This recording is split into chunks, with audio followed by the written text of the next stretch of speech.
பஞ்ச பிரயாகங்கள், அதாவது 5 பிரயாகங்கள் என்னென்னா விஷ்ணு பிரயாக், நந்த பிரயாக், கர்ண பிரயாக், ருத்ர பிரயாக், தேவ பிரயாக். பிரயாக்னா 2க்கும் மேற்பட்ட நதிகள் சங்கமமாகிற இடம்தான் பிரயாகன்னு சொல்லுவாங்க. அலக்நந்த நதி பத்ரிநாத் மேலிருந்து வராங்க. அவங்க டவுலி கங்காவோட சங்கமாகிற இடம் விஷ்ணு பிரயாக். அலக்நந்த நதியும் நந்தாகினி நதியும் சங்கமாகிற இடம் நந்த பிரயாக்.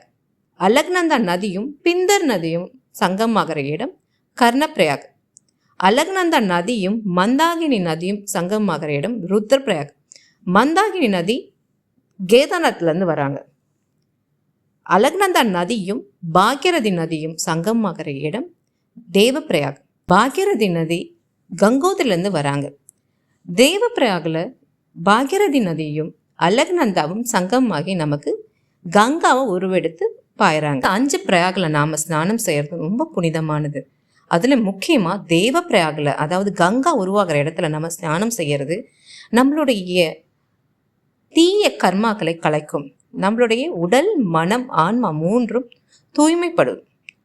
நம்மளுடைய ஆன்மீக வளர்ச்சிக்கு உதவி செய்யும்.